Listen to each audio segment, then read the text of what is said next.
Hello, my name is Wes Jones, and this is my channel on how to draw fantasy maps.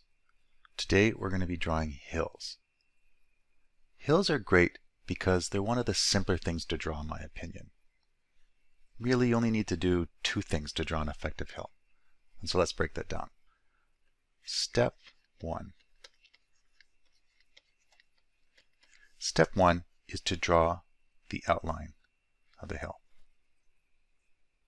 That's it. That's all you really need to do. Now, if you've got a mountain in this map like I do here and a hill, generally I make the hills much more curved, a little bit rounded on the top. Here, there's 4 hills there. That's it. Well, what's step number 2? Step number 2 is to add the shadows to that hill. I've already drawn the mountains on this side, and you can see I've got the shadows on the right hand side of the mountain. So for the hill, I want to make the shadows on the same side, the right hand side. And what I like doing for hills is having that same sort of broken up line work. So I've established that's going to be what the pen work's going to look like on this mountain, with the same type on the hill. But I'm not going to do as much. I might just do 1 or 2 lines.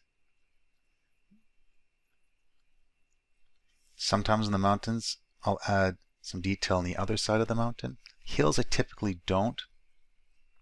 I find that clutters it up too much. But let's do something else. Let's look at how and where to place those hills on your map. Well, hills are really versatile, actually. Mountains follow a logic of sorts. Hills do a few things. Number 1, hills like being around mountains. You've heard of foothills before.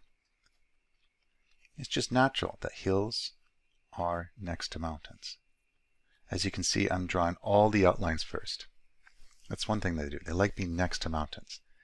Hills also look good when they're clumped together. You see this one? I'll sometimes clump 1, 2, or 3, maybe 4 together, and it creates a highlands of sort. Maybe do a smaller one over here. You can vary the size. That's very effective. So that's number 2, clumping. And the third thing you can do with hills is you can actually draw them in isolation. If you draw way out in the distance, hills look good on their own too.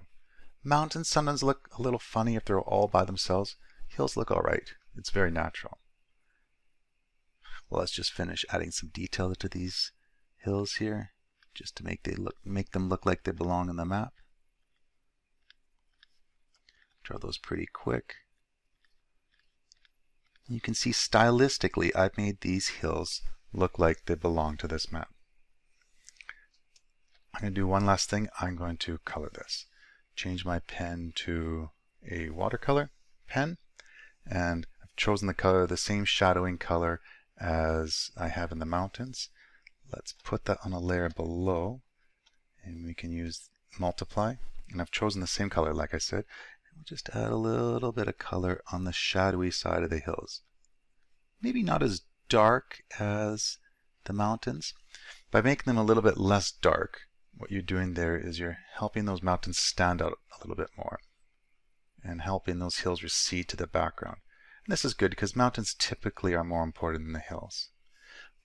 A little trick I might do is this guy over here, I might make that just a slight bit darker to emphasize over here that there's something maybe important by that lonely hill. That's how you draw hills on a fantasy map. I hope you've enjoyed today's episode. If you want to learn more, you can check out my website, fantasymapping.com. I have a lot of other tips and tricks there.